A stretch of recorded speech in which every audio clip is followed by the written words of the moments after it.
Time, about blocks on time, shots on time. Oh, you found out you was an Israelite. We can't do that no more. So you find out you're an Israelite, but you still got these same feelings.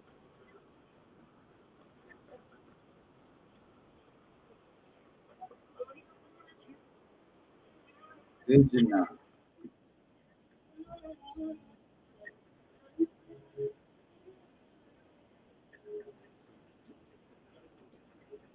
Because it's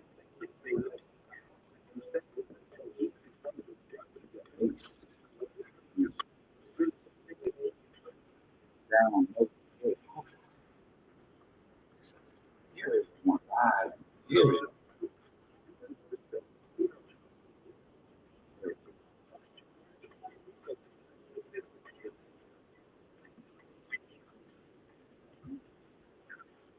doesn't. Off some time. Or blocks some time. Shots some time.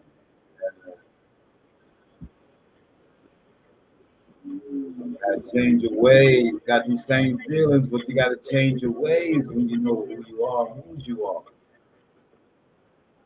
More about the promise on the other side. You can act wild and rambunctious like you don't know. You know there's a creator. You know there's a judgment. Your spirit, ooh,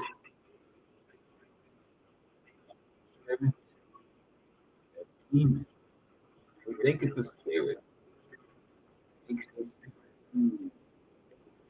Like you blind the spirit. You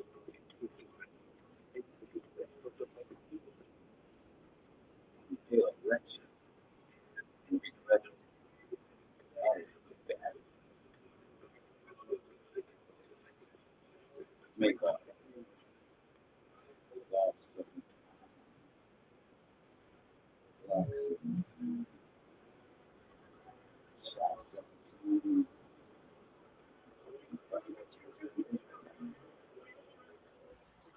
Yeah, just inviting a few people in on Facebook.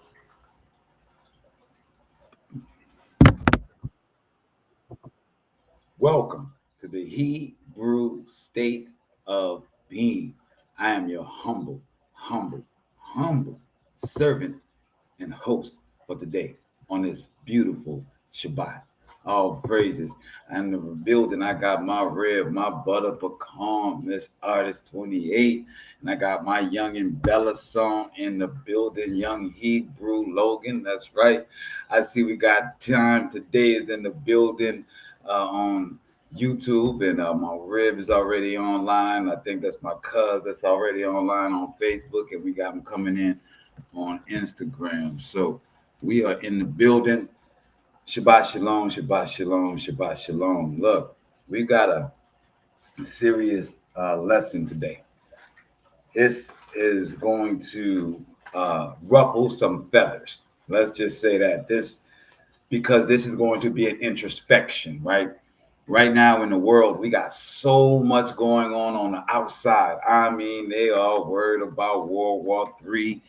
They're worried about invasions. They're worried about uh, the dollar falling. I mean, we got it inside of America going down with immigration right now. You know, it started with the birtherism, right? And who's really an American, and it all comes from the slave, the Negro. I mean, we got so many things on the outside that we can talk about. There's so many things going on in this world that everybody is scared of, concerned about the future and the whatnot. Well, today we're gonna answer the outside by dealing with the inside. That's right. That's right. We're gonna answer all of the ills of the world that's outside with inside the family. Oh yeah. You know what I'm saying, man? How can we solve world peace in our family, in our household, right? Oh man, the answers to world peace is in your house. I'm gonna say it again. The answers to it. Now the world follow? Will the people that are in control, that know they're supposed to do this, will they do this? No, because prophecies are here. That's right. I'm going to say it again, because prophecies are present and clear and here, because everybody's had the opportunity to come into the Most High and they've chosen not to. All these great nations that have created these laws and these great economic systems have done them against the way that the Most High told us to build a nation and how to deal with each other. And the Most High told us how to build a nation by the way He built the family. I'm going to say it again. The Most High taught us how to build a righteous nation by the way He built the family. Yes, all praise. We got our frankincense and myrrh blowing. So the title of our lesson is Our Home is the Training Ground for the World. Oh, you say, well, God, yeah, the whole world? Yeah. We're going to break it down, man. See, right now in America, the world likes to talk to itself on a little platform called X, or we know as Twitter. As of late, I have been engaging in the platform and on a particular part of the platform called Spaces. This is a new thing with X where you can go live or you can go in Spaces. And now these people that only had 140 characters to give their answers on X can now talk and give the full explanation of their idiocy. Yes. It's a wild space, like I said. So because I had been engaging in a couple of group, well, one particular group that was inspiring to create. I see Lavanda parental messages in the building. I've been, because of Jeremiah 30, and the Most High tells us that when He breaks down these nations, all the stuff that's going on out in the world, that the righteous group of His children were going to elect their leaders out of their own people. So with that thought in mind, my sister, Koti, Tamar, and I, we, mostly her, look at these different groups that are trying to formulate to bring our people together so that we can have some type of organization when this particular world government and so forth falls, that we will have a collective with farming, with food, and being able to barter and work within a community of righteous people. Well, in that looking for that and coming across, there was one particular group, and the guy over that was going into Spaces and invited us into these spaces. So that's how I got introduced to these spaces, as I was working on this other project to bring entrepreneurial pods across the United States, and hopefully one pod would be big enough that we will be able to build a city of like-minded people and then spread that. So getting into this space, I started engaging in some of these conversations. And besides a gentleman named LaFarmer and Enosh guy, but LaFarmer is a guy that hosts spaces, and this particular gentleman does speak about the Most High.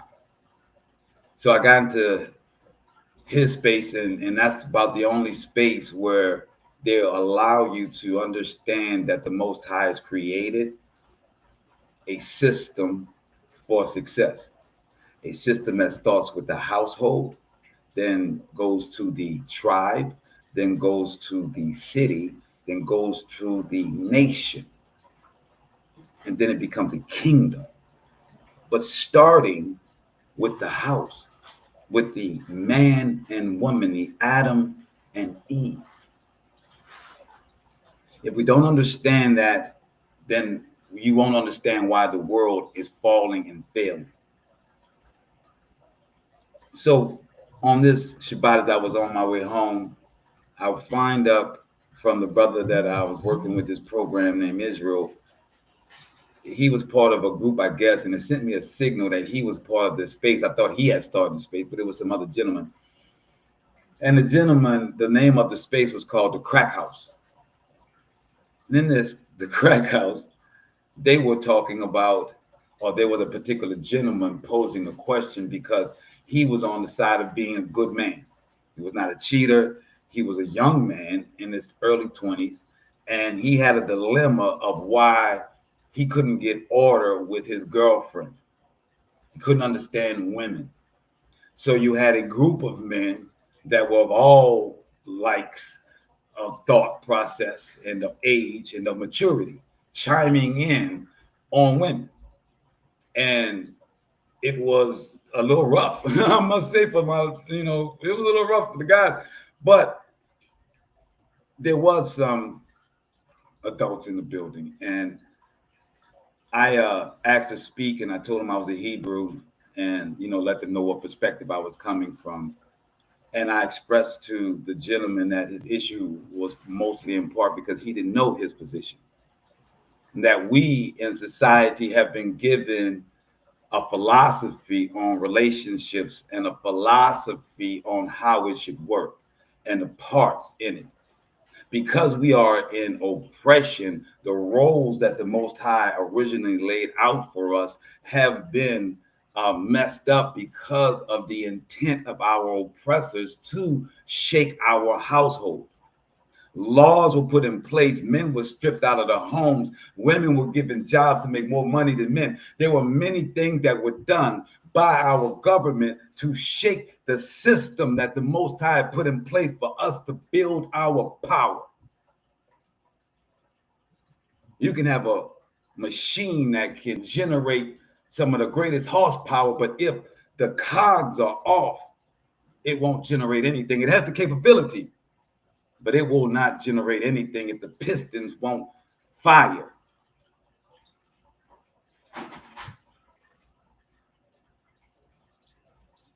So I explained to him that in Genesis and with Adam and Eve, that the original sin of man, not woman, but the original sin of man was that the eating of the apple. They said, but the woman ate the apple. I get what you want to go. I know where you want to go with it. But the reality is that when that man decided to listen to his wife and not to the word that the Most High had given him, he had committed his first sin before he even ate the apple or the pomegranate or the fruit or whatever you want to call it. The first sin was mental, was not physical. I'm going to say again, the first sin was mental, not physical. And the first sin going against the Most High, man chose to go and listen to his woman, his wife. So when we understand, I see my sister Coti's in the building. I see Brother Yawan is in the building. So when we understand that it has nothing to do with the fruit, the first sin of any man or woman is to turn away from what the Most High has told us to do. What we do afterwards physically is just how the Most High is going to wind up punishing us. Our decision to not follow the Most High is where the infraction, the sin, the transgression of the law was committed.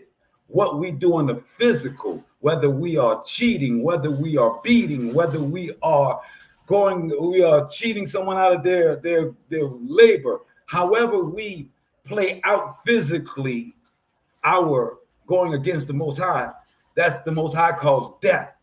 And he says that's what will happen to you if you're gambling, if you're doing whatever it is that's inspiring you. Oh, somebody take the chips and put it in a bag in a bowl somewhere. So they want to keep on rattling through the chip bag. Appreciate y'all. So when you understand that it's the physical part that you play out is where you die. So as I expressed on this space that to the young men and to the older men, and the older men agreed, but the older men brought up a thing and said, well, what if?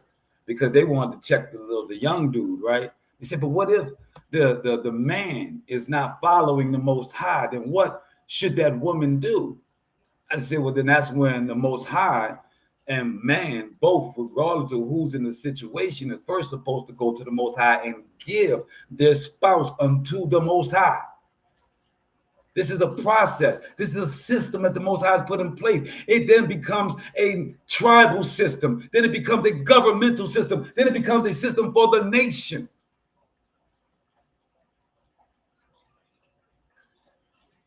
When you give the problem to the Most High and then allow the Most High, what order He has put it in place for it to come, and if everybody plays their part, then we come out with the victory. So it says, the man's not following. What can the woman do? The woman can do the same as the man and put that man away, or better yet, the Most High will put that man or woman away for the righteous.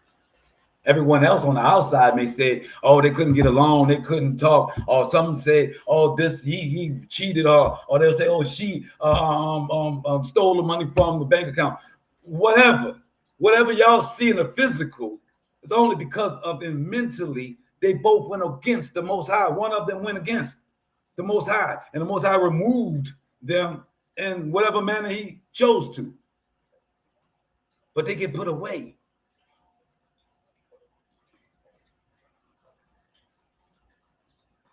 We have allowed our oppressor and our capturer to muddy the clear laws and a direction that the Most High has given us. We are put in a society of only the strong survive. That's no connotation of prayer. That's no connotation of spirituality. That's no connotation of the Most High coming and bringing the victory. They say only your physical, only the strong. Everything is about what you can do. That is not how the Most High has made us or put us in order.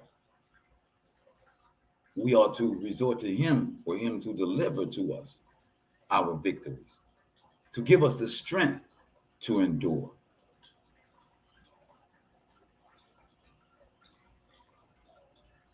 Our inability to humble ourselves, all three of the system of the Most High, that be the man, the wife, and the child, that refuse to humble themselves and listen to the law of the Most High, then we would not eat of the fruit of the trees.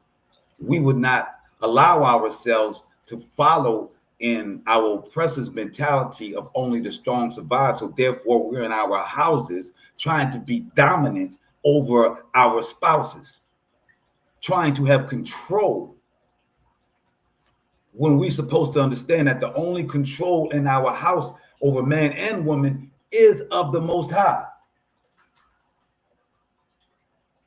Every time we put the Most High on the side for our flesh and for our power and might of our muscles and our mouth, we are doing just as Adam and Eve did. Let's prove it out. Let's blow the shofar so we get into these scriptures. I know I gave a long intro, but I need y'all to understand, if we're going to win coming to this near future, with all that is happening in the world of bombs and invasions and food strikes and inflation, that we can't get the household right, it doesn't matter what is going to happen with the world, because you're going to lose. You're going to die. You can go ahead and chalk that up. You're going to die. If you can't get your household in order, there ain't no way you're going to survive what is coming. So don't worry about what's coming. Don't even be concerned. We're going to blow the shofar and we're going to stand to the east, and we're going to pray unto the Most High that the words that we have put together today is not the answer for you, but the scriptures that He has given me to recite is the answers to the questions that's been on your heart, your spirit, your mind. And when that happens, we pray that you resonate with these words and that you believe the word and the report of the Most High, and that when you do, the Most High levels you up right then and there, whether it be today, next week, or next month. I see Chase in the building. All praise. So let's stand to the east and blow the shofar.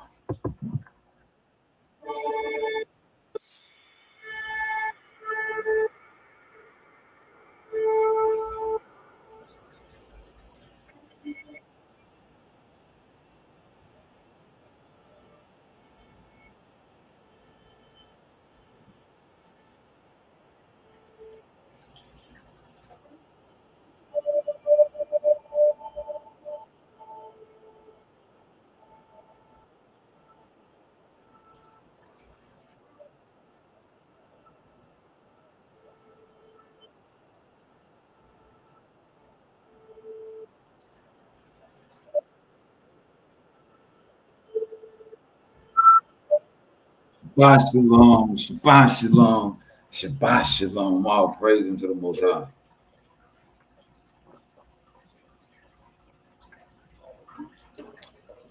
We're going to get into Genesis chapter 2, verse 24. It's going to be our first one for today.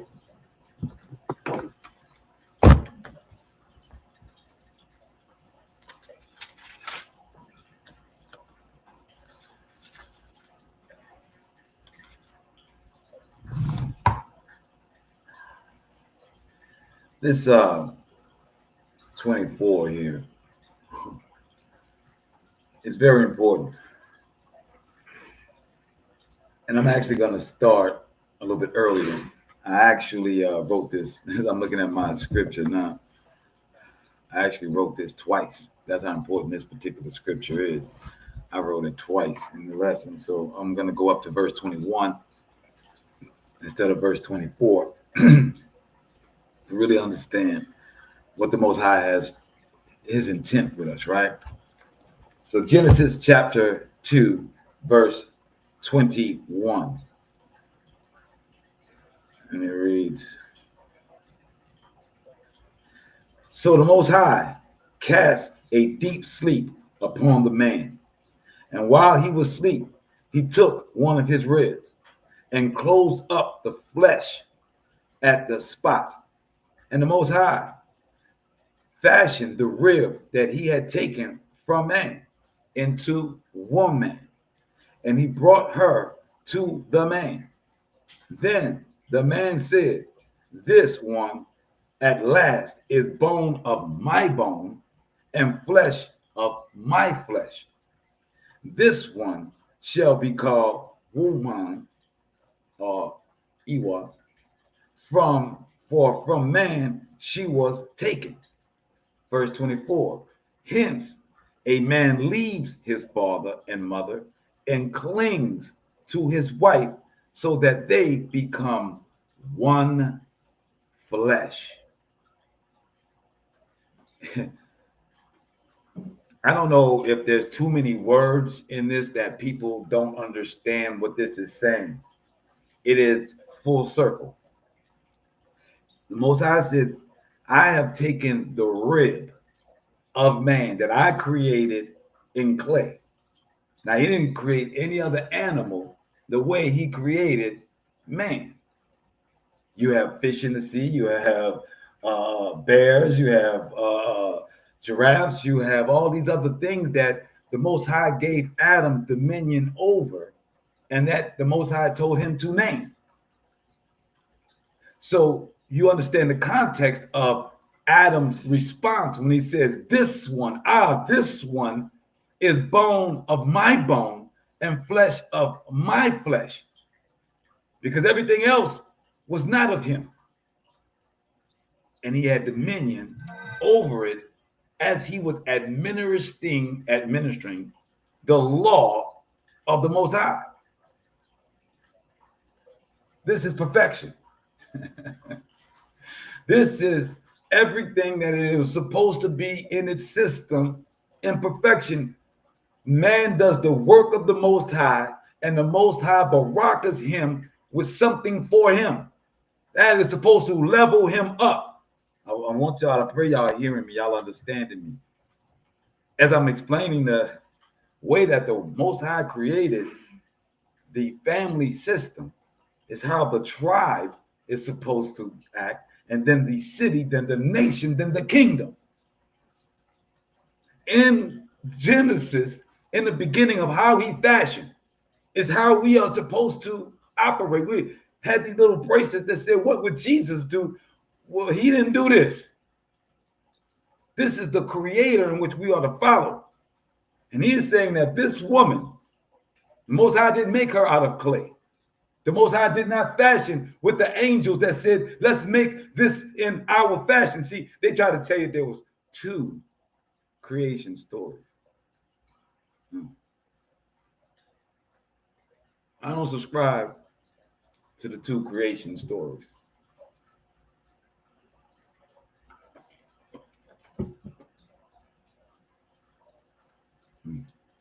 Oh, my computer now. I don't subscribe to the two Christian stories because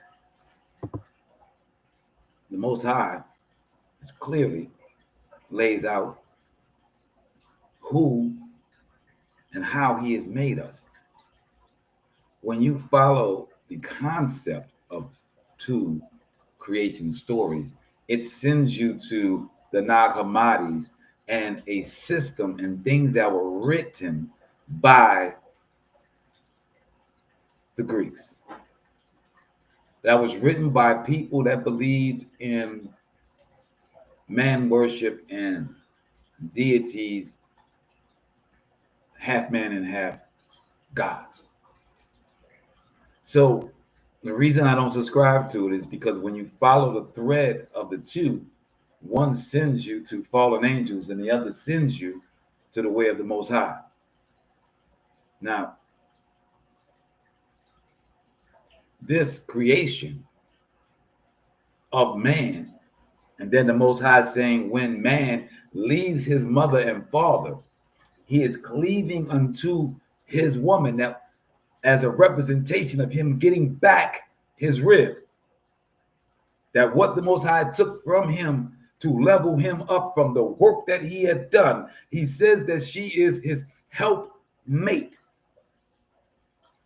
This is something that ruffles the feathers in our society now, because we're all full of liberals and everybody says that we are all equal, and that's chauvinistic, and that's not how it should be. Well, regardless of how you feel, it's against the Most High. So if you want to make the argument that you believe that that is chauvinistic, that the concept or what has been written, that woman came from a man's rib, therefore when he clings back into her, he forbids, he gets rid of the family, all that he's ever known, that raised him, and now is supposed to take the word of his wife over his mother and his father who have raised him. Because the Most High says that that woman would then cling unto him and be a helpmate to him. That's why he can forsake the help and the structure and the foundation of his mother and father, because he is now have a new foundation with a new helpmate, with someone that's going to go and help him complete the order and the word of the Most High.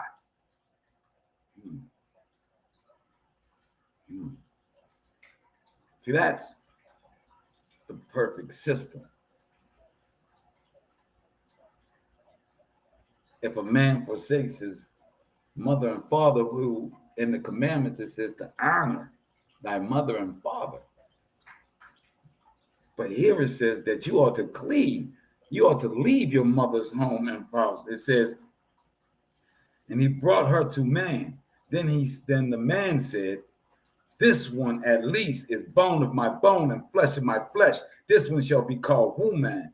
For from man was she taken. Hence, a man leaves his father and mother and clings to his wife, so that they become one flesh, not two minds. So society tells you that within your household, you are supposed to be fighting, and you're supposed to be getting dominion because you are two individuals, when the Most High says, when I put you together, you are one. You are regaining your rib. You are now whole again as a man. That's what the Most High's intention. He is not bringing two people to go the opposite of his law. So why does a man get to put a woman away? Because she is not going against following the law. Why does a woman get to put a man away? Because he's not following the law. Because the Most High brought us together to do what? Follow the law.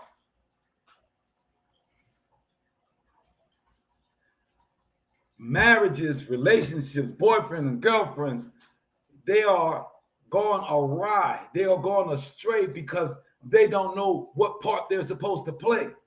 Society and the world that have oppressed us and put us in slavery, that's about to put us in World War III, told you that you ain't got to follow the Most High, that when you follow the Most High, you're allowing a man to be a chauvinist. You're allowing a man to have control over you, and you're a woman. You better than that.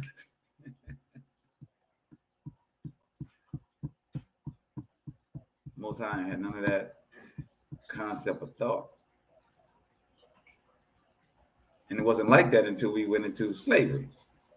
It wasn't like that until we went into these problems. That's why you don't find a lot of scripture about that, because it was not done.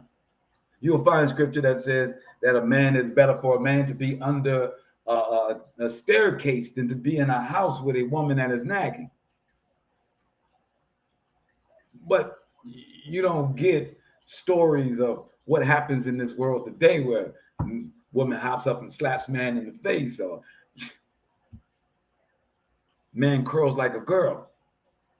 They switch their roles. She now tells him what to do. You don't have that written in scripture because there's no, Most High says you leave from that. If you are a man, you flee from that. That is not the place that he's put you. That is not how he's going to rise you. He's not going to raise you with a woman that is dominant over you, that does not follow the Most High, that is not giving you the scripture and the go back unto the Most High. Oh, he did not give you that. No, he did not. Let's go to Exodus 20, verse 12, which is Logan's scripture for the day, as I asked him to give me what is his place in the Most High order of the family. Exodus 20, which is our 10 Commandments, verse 12. You want to read it or you want me to do it? All right. Verse 12. And besides, she is in the truth, my sister, my father's daughter, though not my mother's. Is that? That's not 12. All right, because I'm in Genesis and not Exodus. My bad.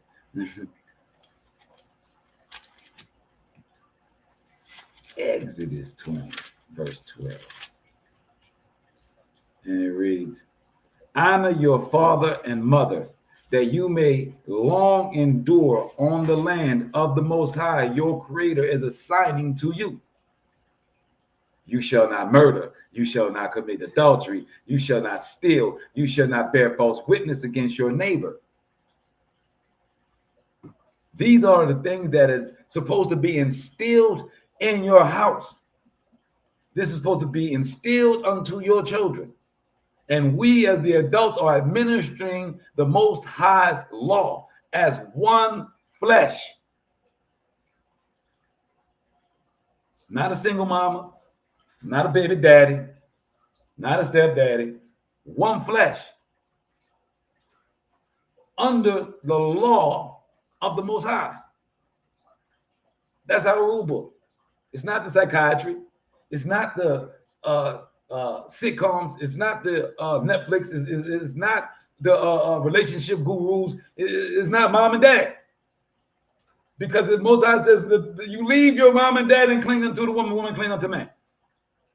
And then our resource is the Most High.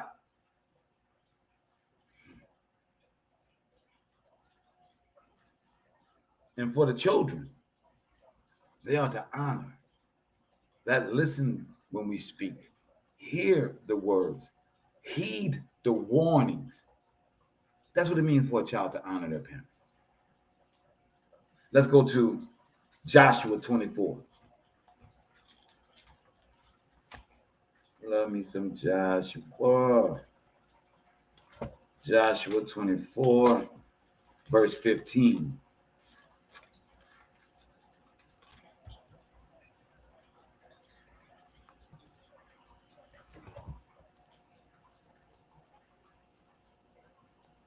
And it reads, Joshua chapter 24, verse 15.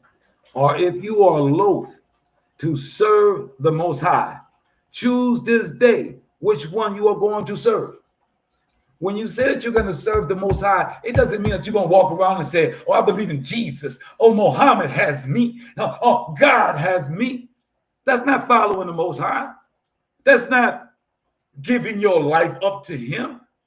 Just because you can preach a couple of verses of Paul talking about how you're supposed to love everybody, that's not following the Most High. Paul in love is not following the Most High's law. It's not. That's the psychology and the psych op that they've given you. Here in Joshua, it says you're going to serve the Most High. Now, y'all got a problem with serving? You got a problem with hearing the word that you got to serve, that you are supposed to be on the same level as the Most High? That's what the devil did to Eve in the garden, right? Told Eve, now you can be a god. All you got to do is eat the apple. You're going to know good and evil. You're going to be a god. You're going to be John Blade just like me.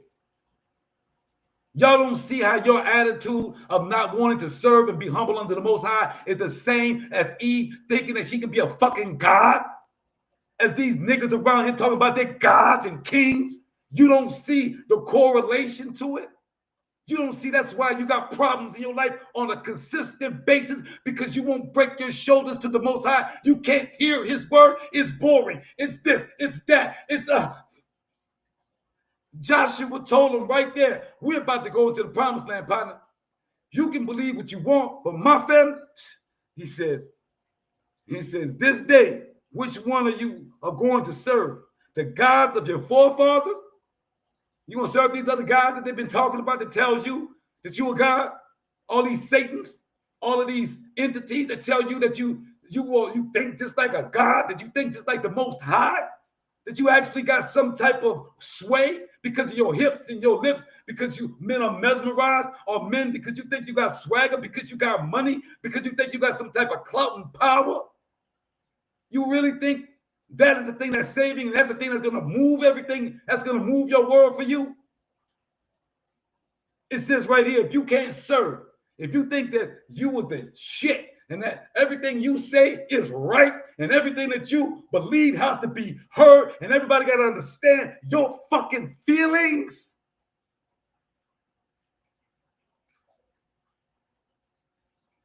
you need to understand serving. Feelings have nothing to do with serving. Ask any military person, ask any person that's worked corporate, ask anyone that understood that they had to have a boss when they didn't want to have a boss. Your feelings don't freaking matter. But when it comes to your house, it does. When it comes to serving the Most High, now your feelings matter. But your feelings don't matter when you got to get your check. Your feelings don't matter when you got to feed your children. Your feelings don't matter any other time but your house, and when it comes to serving the Most High. They said you can go and serve these gods that tell you that you are God too. Go ahead, it says, of your forefathers served beyond the Euphrates, or those of the Amorites in whose land you are settled. But I and my household will serve the Most High. What you think Joshua was dealing with right then? How many naysayers, how many prognosticators, how many people bitch and whine in the morning you think Joshua had to deal with, to where he had to stand in front of everybody after what the Most High just done and said, nigga, I don't care what you gonna do, nigga. Me and my house, we gonna serve the Most High. Go do what you gonna do. How you think Joshua had to get to that point? And you think that people have forgotten to be that way? You think that people are no longer that way? You think that the way we're acting now is not the same as it was with Joshua? Do you really believe that?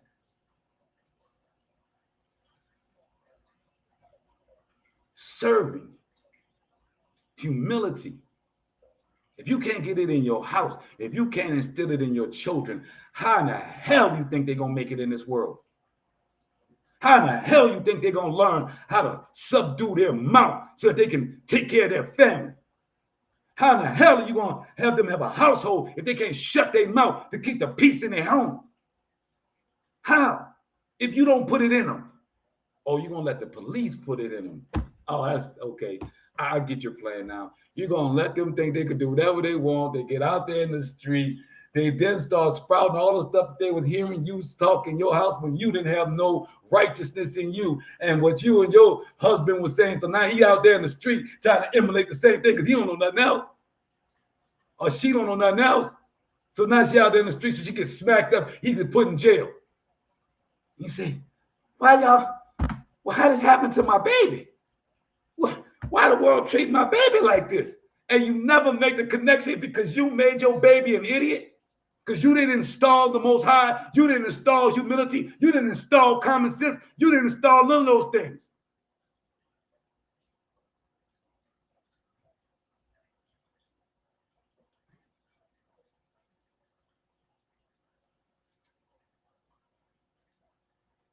You want to be concerned about immigration. You want to be concerned about an invasion. You want to be concerned about the orange guy, and you don't even know your position in the Most High. You out there screaming, God is going to do this. You don't know what the Most High wants you to do. You're screaming that God is going to give you Ben, he's going to take care of all of this, God, and you don't know your position and what you're supposed to be doing. How erroneous are you? How lost are you?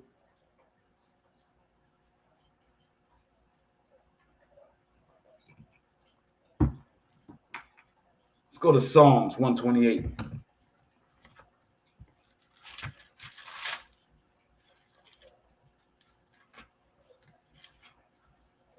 Verse 3. Your wife shall be like the fruitful vine within your house, your sons like olive samplings around your table. You know the health benefits of olives. Like the Most High didn't just use any particular fruit or vegetable in his parables. Everything has deeper layers. The oil, it improves your skin. The oil from olives, not this horrible vegetable oil that they serving that's killing and clogging up our lungs with cholesterol, but olive oil. You can take a spoon of olive oil every morning, and it improves your health. Since your sons are like olive samplings around your table, so shall the man who fears the Most High be Barakah. That your children is going to be a health benefit to you that's around you at all time, and your wife is going to do nothing but bear fruit in the home.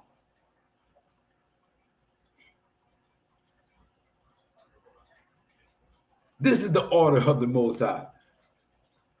This is what, when we are operating under his law, he says we get.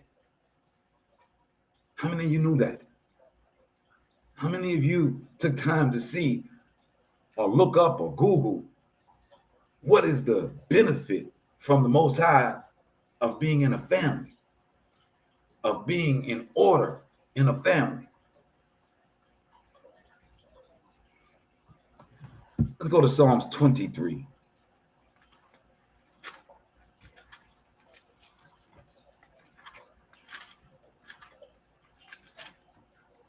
Psalms 23, verse 1 through 6. A psalm of David, who shall be raised at the end of Jacob's trouble.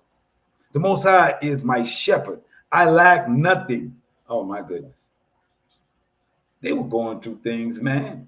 You think they weren't going through things when they wrote, the Most High is my shepherd, I lack for nothing? You think there wasn't some issues at the door? There wasn't some issues in the house? There wasn't some danger outside, kingdom trying to talk mess about ours? But yet they could still say, I want for nothing. How? I mean, most of y'all say that right now. They complain about every single thing. Everything is a problem. How can it be that someone can have the thought process that I lack for nothing? It's called wisdom. It was the wisdom that Eve lied and said that she got when she bought bit the apple. She absolutely lied her ass off. See, the serpent didn't tell her that. The serpent said, you would know good and evil as the gods do. He didn't say she would become a god. But when she repeated that out of her mouth, which I'm going to read later, she said, I'll be a god. You know, she thought she was going to be godlike.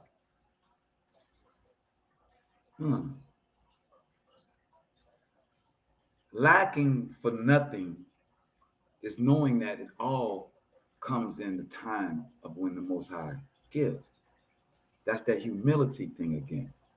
That's knowing that I got it even though I don't have it. Knowing that it's only a matter of time. It's like you already ordered the package. They told you 30 days. You're just sitting back until your package comes. And what are you doing in between time? Preparing your house for the package that you got to come.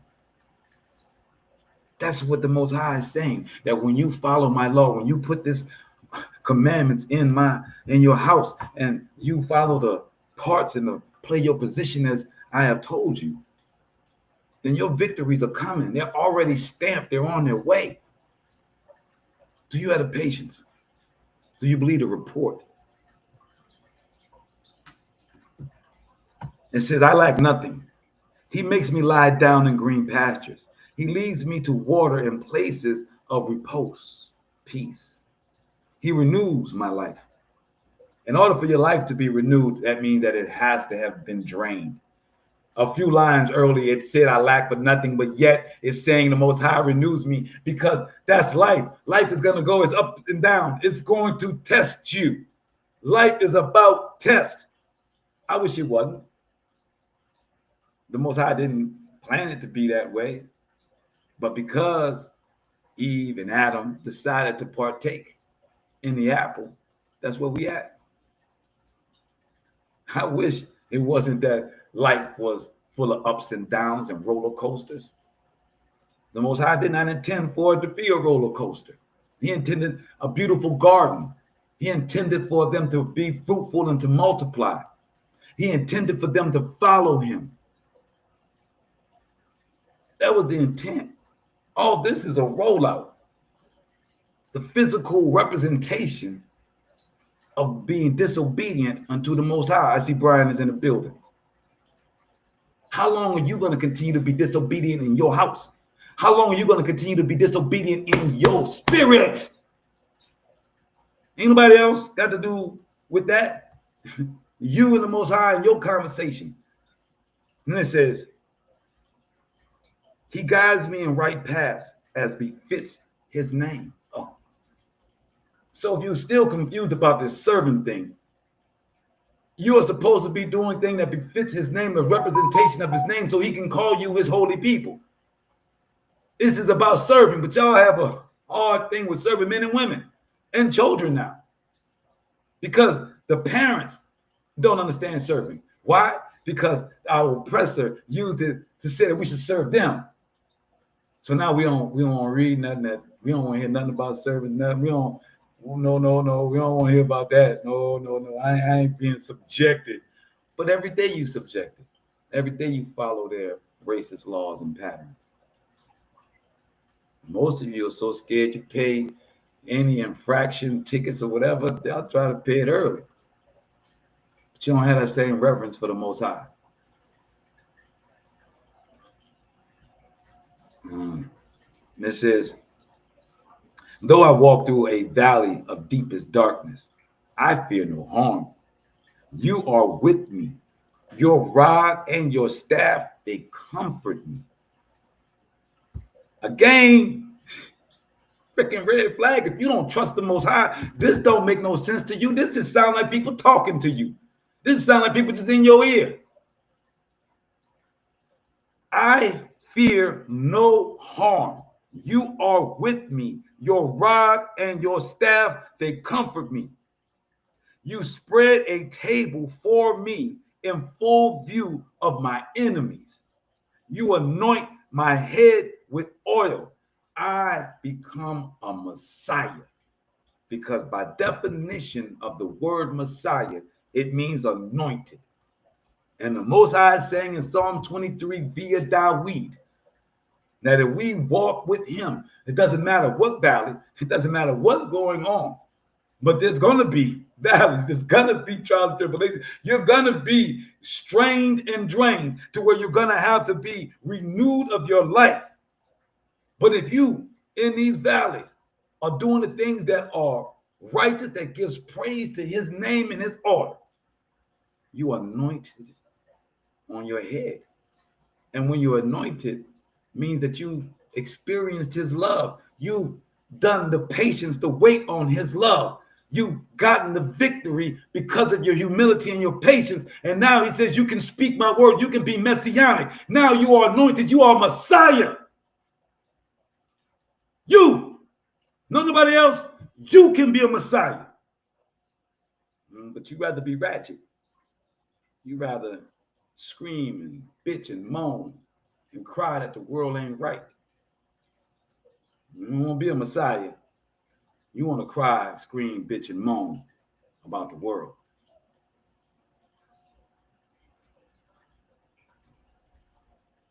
Let's go to Psalms 103.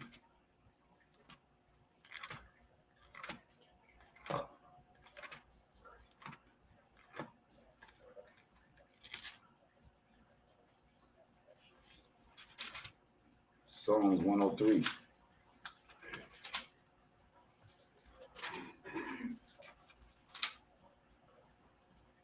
Verse 17 and 18. But the Most High's steadfast love is for all eternity toward those who fear him. And his beneficiaries is for the children's children of those who keep his covenant and remember to observe his precepts. The Most High has established his throne in heaven, and his sovereign rule is over all. Look, if you want your home in order, or better yet, if you believe that your home is in order, because a lot of people do, just compare it to this. Are you getting the peace? Are your children loving unto you and following so that they are benefits? Is your wife reading and learning? Do you see your household moving towards the Most High? Or do you believe a great night is when your family can go to a Pelicans game or a Saints game and the kids get to buy trinkets, mom and dad get to get drunk, and we all come home and we talk about how greatly we were entertained, and then we go on about our next day? What do your family gravitate towards? Because if the latter is the height of your celebration, is the height, and there's no Most High in it whatsoever, and it's all dependent on the ability to have money to entertain thyself for the family to come together and love each other. If that is the pinnacle of your family, if that's the only way your family can see it being success, there's an issue. If your family can enjoy each other on a Sabbath, spend no money, be in the word of the Most High, come out of it and say that they're, as it said in Psalms 23, a renewed life. If your family is moving in that direction, then you know where you're at.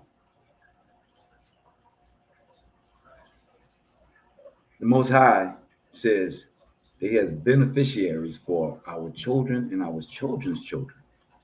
If we keep the covenant, what is the covenant? Following the law. Let's go to Genesis 18, verse 19.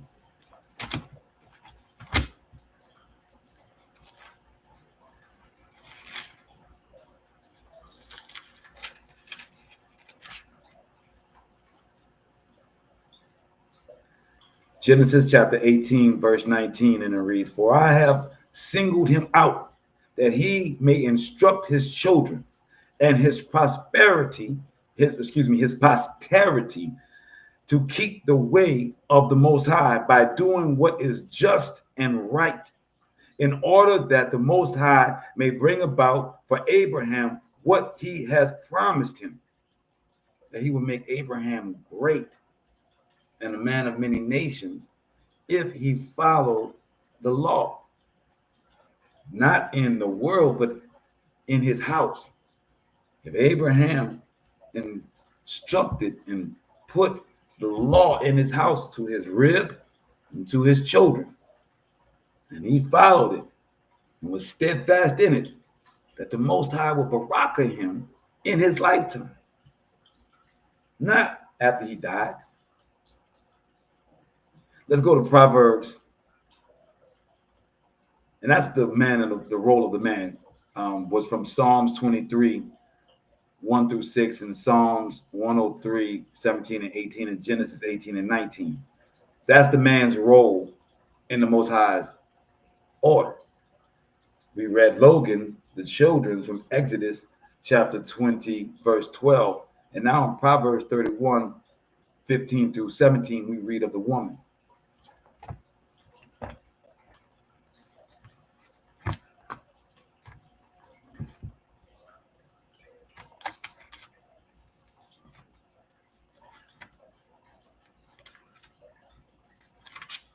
Proverbs 31, verse 15 and 17 to 17. It says, she rises while it is still night and supplies provisions for her household.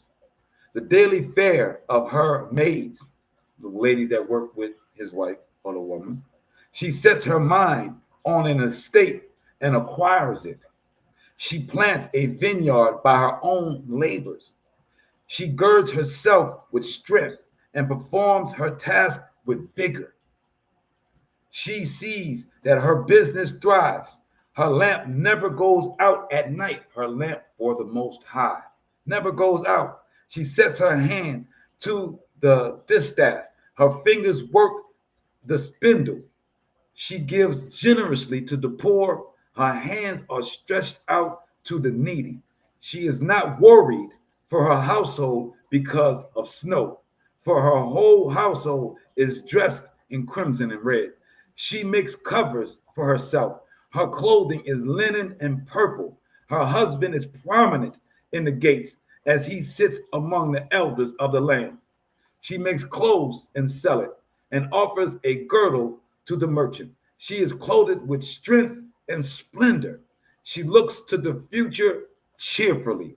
Her mouth is full of wisdom, her tongue with kindly teaching. She oversees the activities of her household and never eats the bread of idleness. Her children declare her happy. Her husband praises her. This is the role of the woman. We all have a role in the Most High's order. I see David's in the building. That brings righteousness to him. We have let society and our oppressors make it seem like it's a competition in our home. They have made laws that took out the men out the house, and that the woman could only have rent paid by the government if he wasn't there. They used to come to the houses and look for men's clothing in the drawers to see if there was any sign of a man. That's how this lovely government of yours broke up our families. This is how they put the angst between the man and the woman. They gave the man low wages on a job against his counterparts, even though he was smarter or even more capable, or even if he was just equal in measure, he still was paid less, which is against the Most High's law, to cheat a man of his labor. But that cheating of his labor, that he can't prove it, he can't change, doesn't matter when bill time comes. He can't pay the bills. He can't be in the house. So why the men at the bars? Why they create strip clubs? Because they couldn't even get in their own home. So while the woman is taking care of the children and the man is nowhere around, what is he doing with his idle mind? Is he back in the scripture as he should be? Is he drinking his woes away? Yeah. Is there anyone, because the Most High gave him a rib, right? That's supposed to big him up. But he ain't got that. He's forsaking the house of his mother and father. And now he's in the world, and the world is separating him from his power base, from the one that's going to tell him, you got it, from the one that's out there selling and getting things in and bringing money into the household. This unit, this economic unit, You don't see that the world has done that. You don't see that the world has actively made sure that our power base was separated. So now that we got the finger snapping and the women upset and angry, and I ain't saying they ain't got reason to be. I'm not saying that the trials and tribulations, them landlords coming there where they didn't have enough money, where them women had to give their bodies so that they could still have rent paid for their children because her husband couldn't pay and she couldn't pay. But the landlord only wanted her body. Y'all don't know about them stories? That's after slavery. But that ain't the slavery story. That's real life 60s, 70s, partner.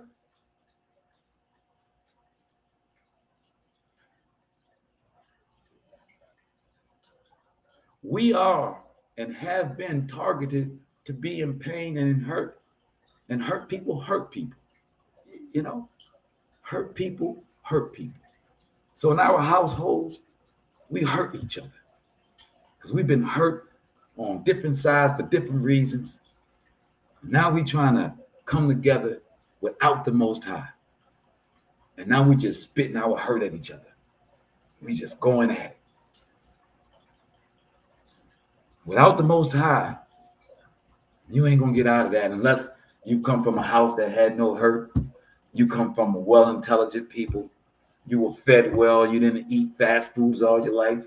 You cognitively think well enough. Ooh, it's a lot of criteria when you had so many obstacles against that. When the enemy made sure we didn't have that. I'm giving to you guys. If you want to beat the world, you're going to have to get your rib back, my brothers. Our sisters, you're going to have to choose to be a rib again. You're going to have to choose that. The world has made you not a rib, okay? A lot of men, they have made us to the point where we've closed up that hole and we got no sympathy or empathy to allow a woman to come in there and play that role that she's supposed to. We all got baggage, baby. The only way we can get rid of the baggage is if we know the truth of how we're supposed to be. And when we come back together, our vulnerability that we're trusting each other is our bond. It is not a vulnerability that we're supposed to be protecting from each other. That causes the division. That vulnerability is what's supposed to bond us. We are vulnerable trying to learn how the Most High wants us and to be happy with being a servant unto Him. Then we can get that true nucleus done and we can defeat the world. I guarantee it. Let's go to Genesis 1, verse 28.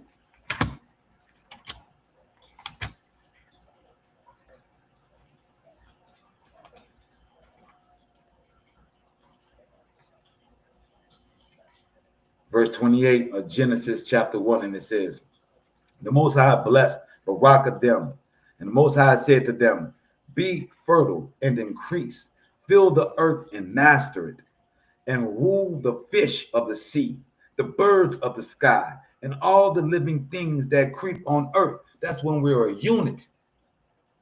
When we are on the same page under His law. This is what He gives us. To be fertile, to increase, to be masters of the earth, the fish, the birds in the sky.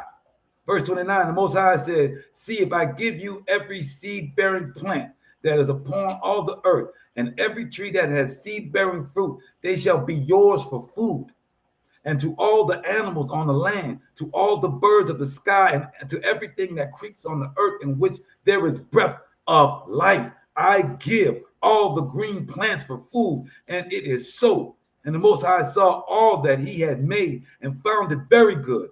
And there was evening and there was morning, the sixth day, the perfection. On that sixth day, as a unit, as a system He had put in place. Our oppressor not only broke us up, but our oppressor went in and took a majority of the fruit-bearing trees in this nation so that they could enslave us to have to buy their food. The only fruit-bearing trees were the ones that they were having in their plantations or in their crops, in their fields, so that man would have to go to them.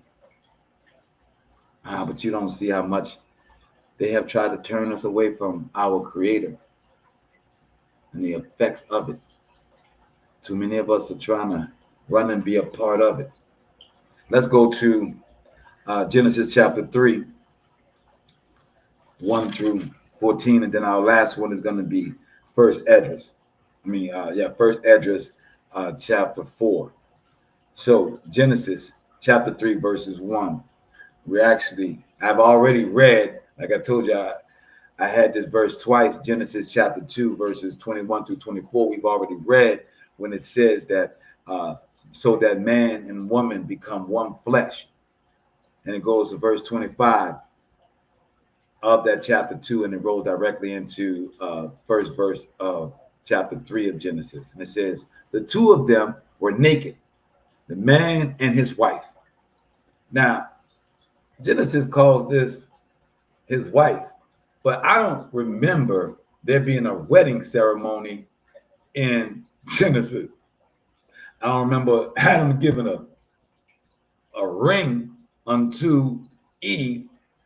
No, I don't remember them having a best man or Eve having her crew. I don't even remember anybody giving them away, mom or dad. But they were considered wife and husband by the Most High.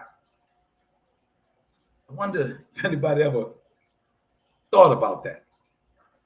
No, they did not have the lion. You know, Adam didn't have a lion as his best man, and had a bear as one of his groomsmen, and Eve had a flamingo as her best woman. No, they didn't need all that. It was understood. The Most High saw them as one flesh. And he says, now the serpent was the shrewdest of all the wild beasts that the Most High had made. He said to the woman, did the Most High really say, you shall not eat of any tree of the garden? And the woman replied to the serpent, we may eat of the fruit of the other trees of the garden. It is only about fruit of the tree in the middle of the garden that the Most High said. So she knew the law. You shall not eat of it or touch it, lest you die. So now the Most High told her that if you eat it, you die. This is what Eve understood. Eve recited it herself. She didn't need the devil. She didn't need the serpent to tell her. The Most High had told her directly that you eat this thing right here, you're going to die. Have we not been dying ever since her and her husband partake in this?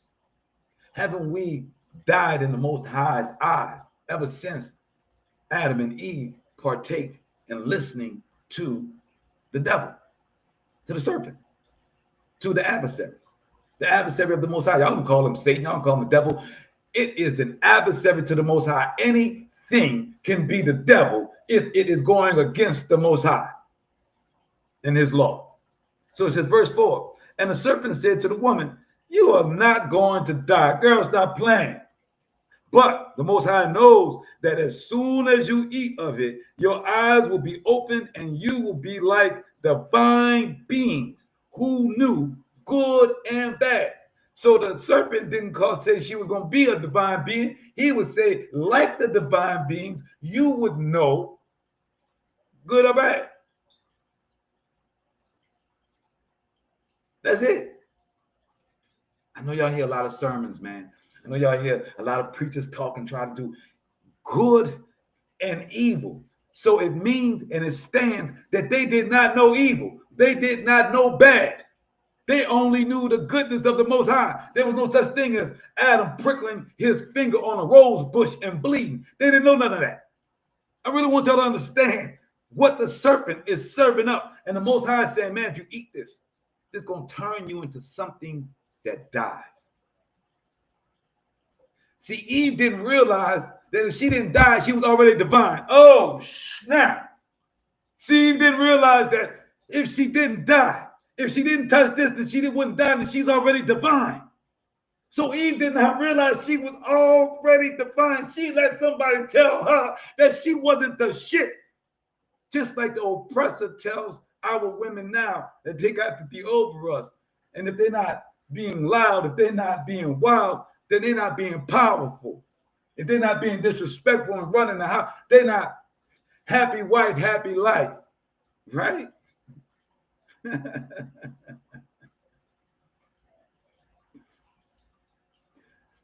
You got to tell Eve that she ain't got power for her to now want to fight for her power that she already has. She already has.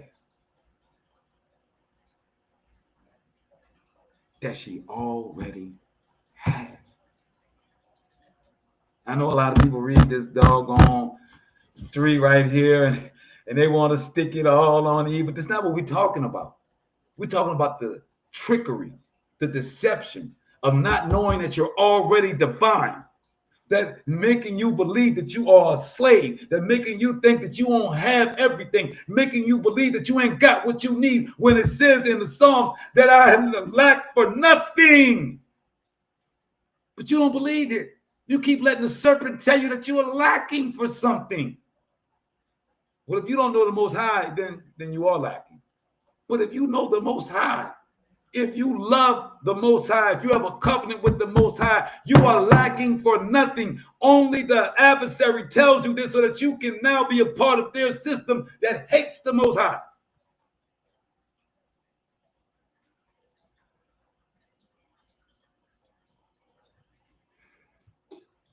So he tells her, you eat of it, your eyes will be open and you will be like divine beings who know good and bad. When the woman saw that the tree was good for eating and the delight to the eyes, so because the Most High didn't have her stricken to death immediately, now understand, Eve was willing to take this chance. The Most High told her, bitch, you're going to die. I'm saying it like I mean it. The Most High said, bitch, you're going to die if you eat this. And she wouldn't listen. She was like, I'm ready to take the shot, baby. Let me taste it. So when she got grace and mercy and was not struck immediately by death, all of a sudden now the Most High is a liar.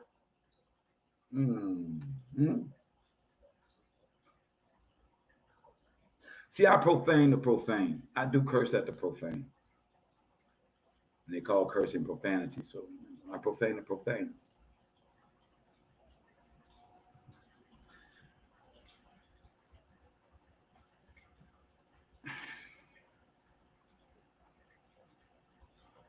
So we get grace and mercy from the Most High, and we turn around and spit in his face because the words tell us of an immediate judgment.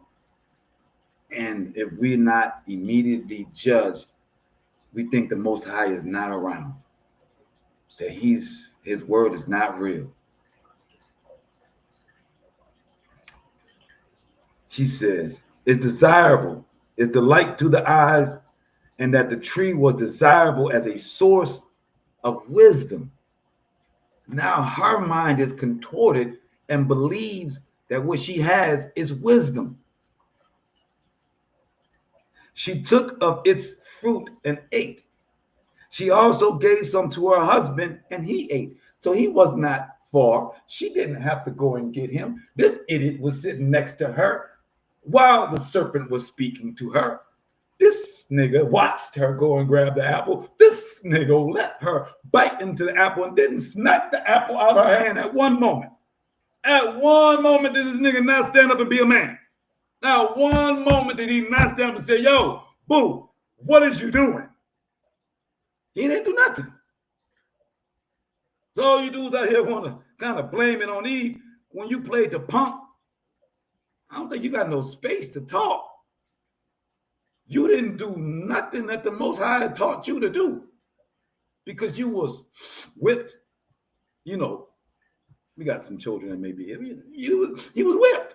Eve had worked him and twerked him. And now He like, you know, baby, what you want to do, baby? You want the apple, baby? As long as you come back and do what you did last night, you can eat the apple all you want, baby. Look, what was Biggie said? The head right bigger than the head night, right? So that's what Adam was on, right? And you niggas still on it. And you idiots is still on it. If the woman is serving you sexually in a way, you don't let her get away with murder. You don't let her. Do I have to bring up Solomon? Do I have to talk about Solomon as he was building the kingdom for the Most High? He was building one for his Egyptian wives and other Hittite wives, temples for them at the same time. At the same time.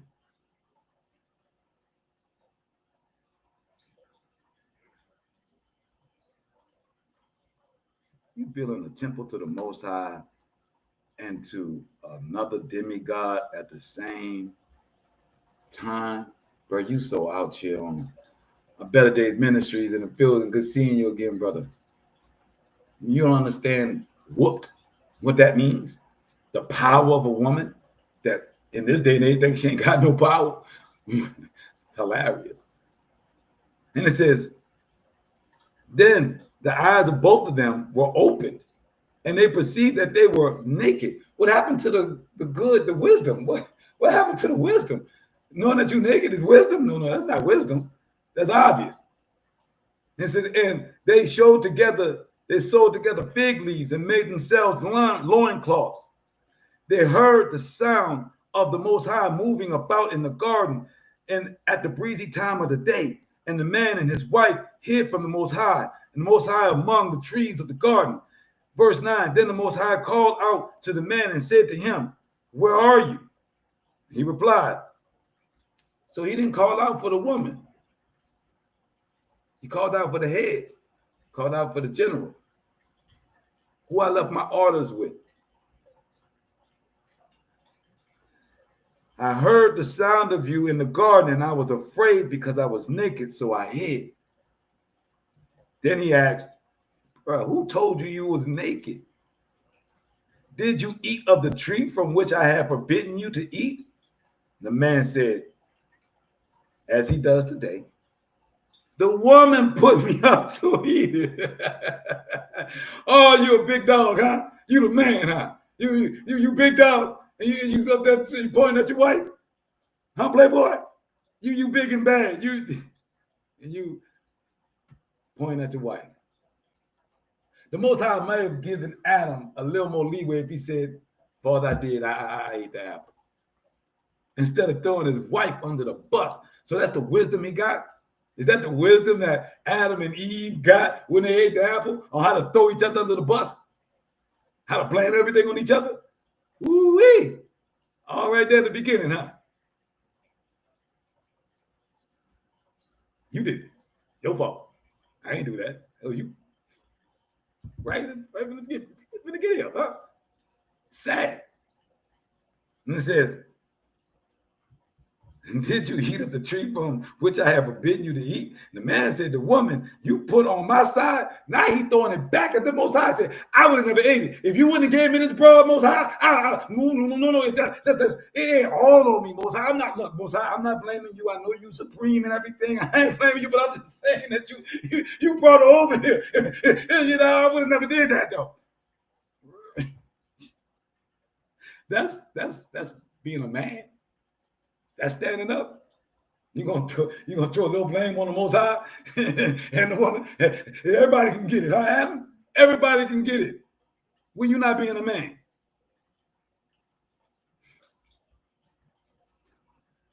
Boy, say. You put at my side. She gave me the tree, and I ate it. And the Most High said to the woman, what is this you have done? And the woman replied, the serpent duped me.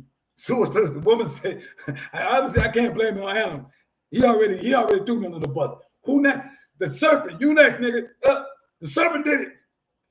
Because the Most High ain't said nothing to Adam at the time. So I guess, Eve thought that the Most High was going to let Adam off. I guess, you know what I'm saying? So she's like, I'm going to pass that buck right on to the serpent.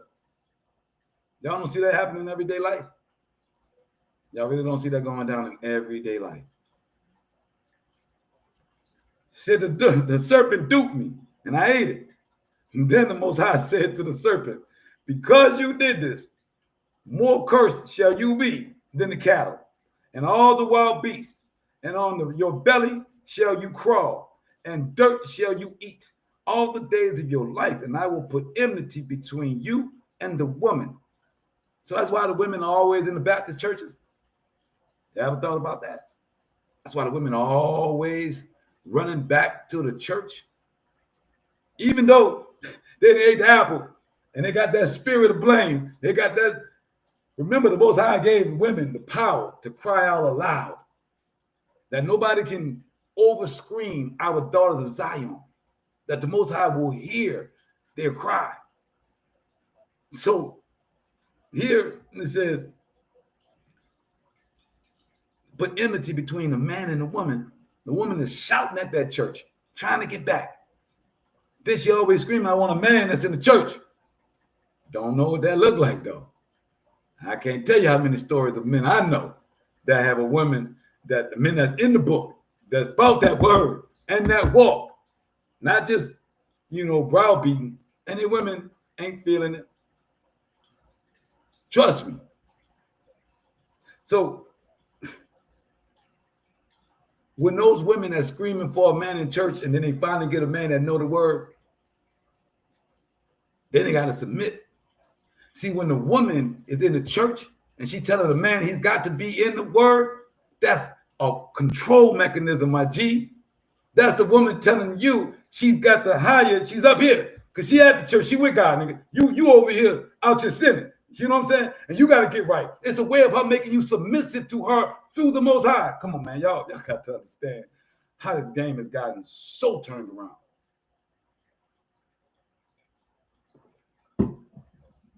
But she don't really know what it is to have a man and to serve a man. She ain't never been taught that. Her mama don't know that. Her grandmama don't know that. Maybe her grandma. Most likely. But if they can beat you down with God, and that you was a godless nigga, you know what I'm saying?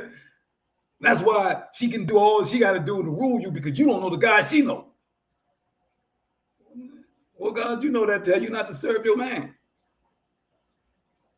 I just want to know what his name is. Because that ain't what the Most High put in order. The Most High said, with all of your talents, with everything that I give you, the ability to create, the ability to sow, the ability to give birth, to be over kings, to be over all of this, you got a requirement to build up the man that I took you from. You got a requirement to build him up.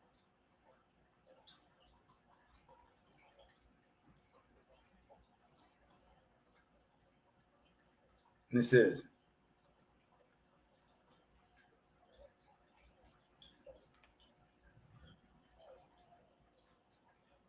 between the woman and between your offspring and hers, they shall strike at your head, and you shall strike at their heel.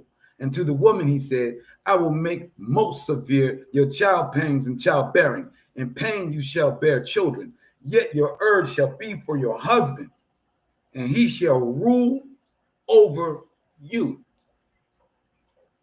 So one flesh is what he gave us in Genesis 2, verse 24. One flesh. Now we didn't mess around and ate the apple. Now it's a rulership instead of a one flesh. And yet the Most High, yet the woman bucks from that yoke. And yet the man bucks from the yoke of the Most High that he's supposed to serve. So we all out here. I wonder why it's not working. You worrying about the world crumbling. You can't even keep your household. You don't even know how to instill this in your house. You don't even know how to walk this walk yet. This is training wheels, partners, and ladies, and children. This is truly the training wheel. This is the beginning. You cannot be successful, get all these things that you want. If you're not getting this, unless you're forsaking the Most High, you want to do it like the world, you can do it like the world, baby. Hey, that's your option. But if you want to call yourself rocking with this, you need to know this. And for the husband, says, your urge shall be for your husband, and he shall rule over you. To Adam, he said, because you did as your wife. So he tells Adam what he did wrong. You served your wife instead of serving me. He says, to Adam, he said, because you did as your wife said and ate of the tree about which I commanded you, you shall not eat of it. Cursed be the ground because of you. By toil shall you eat of it all the days of your life. Thorns and thistles shall it sprout for you. But your food shall be the grasses of the field. But the sweat of your brow, by the sweat of your brow, shall you get bread to eat until you return to the ground. For from it you were taken. From dust you are, and to dust you shall return. So yeah, brothers, that's why we got it so hard out here. That's why money don't flow to us. That's why things ain't growing to us. And then you add the oppression.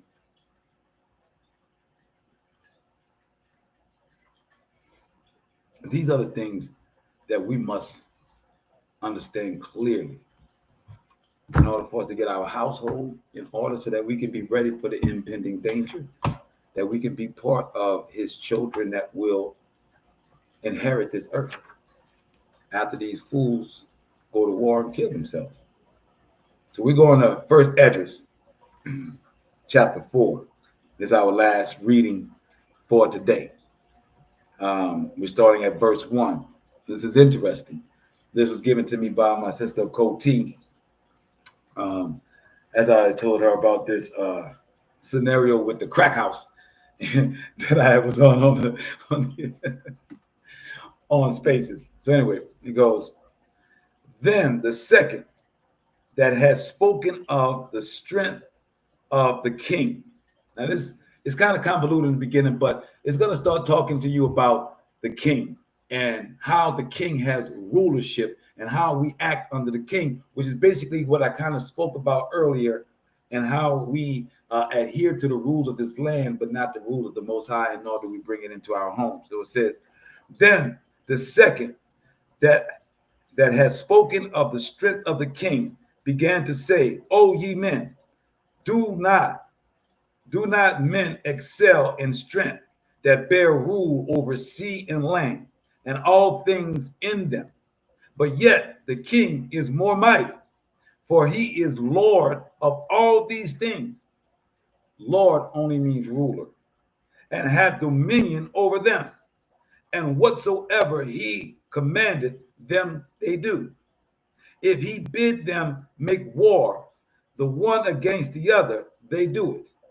If he sends them out against the enemies, they go and break down mountain walls and towers. They slay and are slain and transgress not the king's commands. We understand this is what the army is going to do, right? This is why Trump wanted to have this parade, right? This is why Russia had their parade. And it says, transgress not the king's commands. If they get the victory, they bring all to the king, as well as the spoil, as all things else. Likewise, for those that are no soldiers and have not to do with wars, but use husbandry, that's mating animals in the land, making money off of agriculture, when they have reaped again that which they have sown, they bring it to the king and compel one another to pay tribute unto the king. And yet he is but one man. If he command to kill, they kill. If he commands to spare, they spare. If he commands to smite, they smite. If he commands to make desolate, they make desolate. If he commands to build, they build. If he commands to cut down, they cut down. If he commands to plant, they plant. So all his people and all his armies obey him. Furthermore, he lieth down his earth and drinketh, and taketh his rest. Now understand, They have laid out what a king does and how people follow a king to a T. This is for a real good reason, all right? And it says, but this king is of flesh, that he rests as well. He drinketh of the earth, and he rests. And it says 11. And these keep watch round about him, neither may any one depart or do his own business, neither disobey they him in any one time. O ye men, how should not the king be the mightiest, when in such sort he is obeyed, and he is held, and he held his tongue? Then the third, who had spoken of woman and the truth, this was Zorobabel, began to speak. So it's saying that this one guy is talking about how everybody falls to the king. But then Zorobabel comes in and brings up the aspect of the woman. And he says, verse 14 of First Esdras out of the Apocrypha. First Esdras, O ye men, it is not the great king, nor the multitude of men, neither is it wine that excelleth. Who is it then that ruleth them, or hath the lordship over them? Are they not women? Whoa, right? See, I want to hammer in on this aspect because too many of our women think that they don't have power.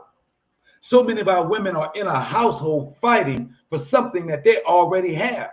We have so many of our women that are staking their claims and becoming almost mannish, almost masculine in their efforts to assert themselves.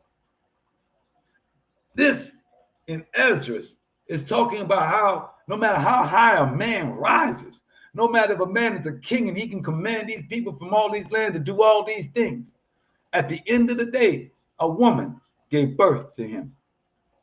And he listens to that woman, his mother. So who is over the king?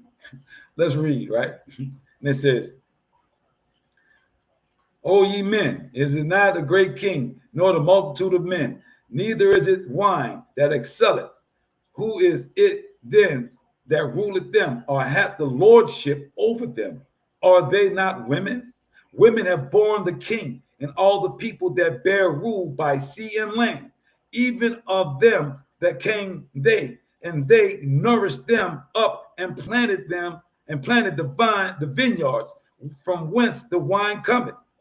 These also make it garments for men. So as I read to you earlier scripture, when the Most High said the woman bought a home and planted her vineyard, this man is reminding them that the wine that you drink as men and get you rowdy, a woman actually planted that vineyard. So I love it. And it says they also make garments for men. These bring glory unto men, and without women cannot man be. Yea, and if a man have gathered together gold and silver and any other goodly things, do they not love a woman which is beautiful in favor and beauty? Meaning that she's beautiful on the inside as well as on the outside.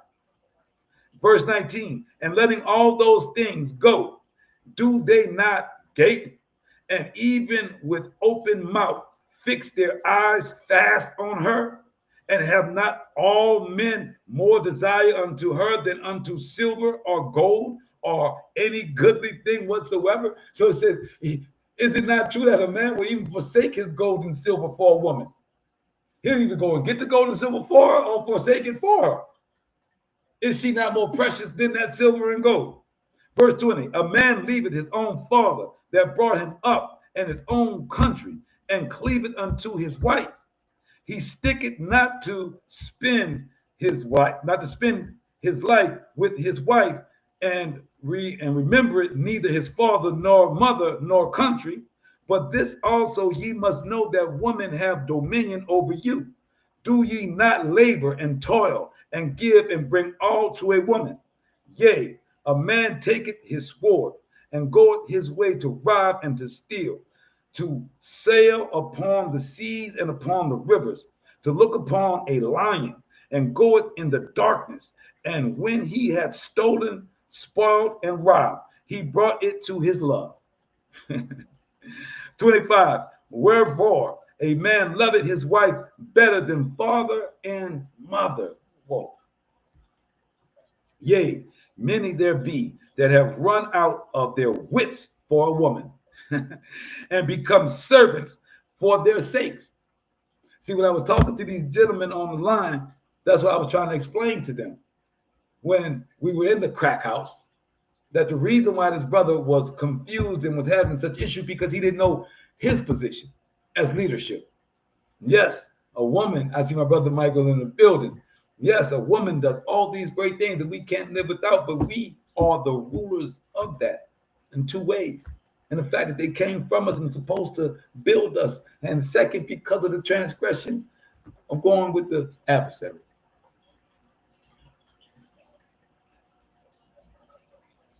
Doesn't diminish our love for them or power that we get when we are united as one flesh. It says, many also have perished, have erred and sinned for woman. And now, do ye not believe me? Is not the king great in his power? Do not all regions fear and fear to touch him? Yet did I see him and a pain, the king's concubine and daughter of the admirable Barticus, sitting at the right hand of the king and taking the crown from the king's head and sitting upon her own head. She also struck the king with her left hand, and yet for all this the king gaped and gazed upon her with open mouth. If she laughed upon him, he laughed also. Whew. I don't think y'all hearing this. This is powerful. I salute my sis for giving me this to give understanding to the scripture that I will already bringing forth of what the role is. That this first Esdras explaining the nuances of the relationships of present day. That though that man is king, did this woman not in front of everybody take the crown off of his head? Even though men are scared to touch the king, she took the crown off his head, put it on her head, then smacked him in his face, and he would laugh if she made it a joke. But if she took any displeasure at him, the king was fain to flatter that she might be reconciled to him again. He said, but even if she didn't smile when she did it and she got mad when she took the crown, he wouldn't get mad. He wouldn't smack her. He would try and make her feel better, try and make her laugh so that she would be back unto him in his good graces so that they could be in a loving manner again. Verse 32, O ye men, how can it be but women should be strong, seeing they do thus? Then the king and the princes looked one upon another. So he began to speak of the truth. O ye men, are not women strong? Great is the earth, high is the heaven, swift is the sun in his course. For he compasseth the heavens round about, and fetcheth his course again to his own place in one day. Is he not great that maketh these things? Therefore great is the truth, and stronger than all things. So what Ezra or this guy has brought around is that no matter your debate on whether the woman or the king is stronger, what's strongest is what brought all this about, which is the Most High. So for us to follow king or woman over the Most High is erroneous, right? So it says, when finishing up this, is he not great that maketh these things? Therefore great is the truth, and stronger than all things. All the earth calleth upon the truth, and the heavens baracker it, bless it.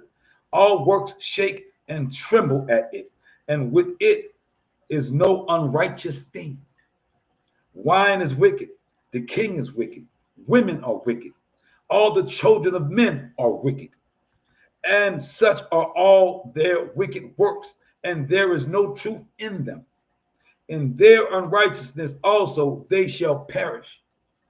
So again, the house how we instill the Most High and the law is how we defeat the world, because the world is going to be defeated because it goes against this. The Most High is going to destroy wickedness. So all that you see of them is short-lived. Even if there's generational wickedness, those generations die and die off in pain. You have no idea of what these people go through that are unrighteous, that seem to be rich, that seem to be happy. Verse 38, as for the truth, it endureth, and is always strong. It liveth and conquereth for all evermore.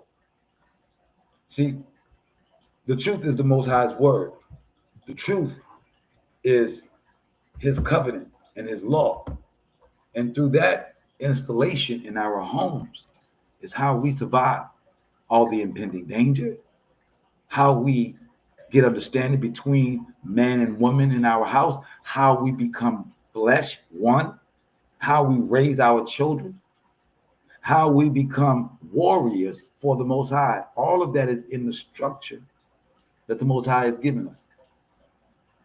If we come back into it and stop trying to be dominative over each other or controlling over each other, and understanding the roles that have been given to us, that we are born to fit, that we are born to fit, then we can see success, not only in our lives, but in this world. Shabbat Shalom, Shabbat Shalom, Shabbat Shalom. I pray all is well. Y'all have a great Shabbat. And we'll see you guys hopefully on Wednesday. Oh, by the way,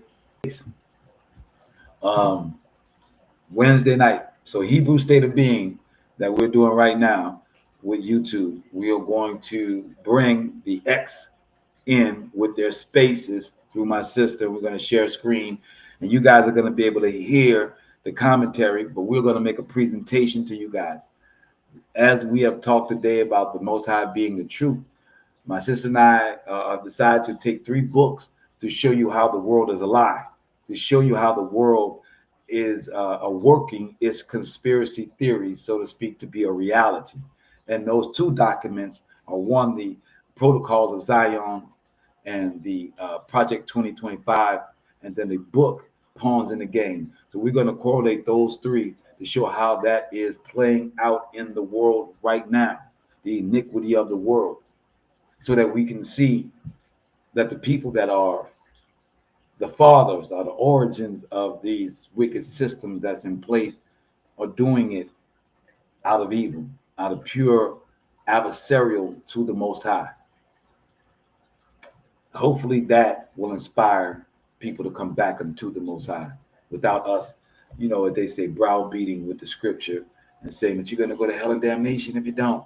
Maybe if we pull the veil back and you can see the treachery and the deception that is being done by their own words, and then by your reality that is around you, maybe that will inspire you guys to come back. So Wednesday night, Hebrew State of Being, as we are trying to work out the technical aspects of it, we are aspiring to have a presentation for you guys, as well as a talk, where if you on YouTube want to get in the live conversation, you'll be able to go on to Beulah Productions or on to whatever particular X space that we do it on. We're trying to do it on spaces. If we're trying to do it on mine, but if not, we may have to do it on my sister's.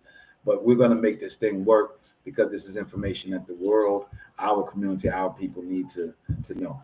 So that's Wednesday on Hebrew State of Being. Will be a presentation and a connection with X. And we're gonna break it down. So all praise into the Most High. We'll see you guys on Monday for our regular show, and Wednesday night definitely for this presentation. All praises. We'll see you guys soon. Be shalom.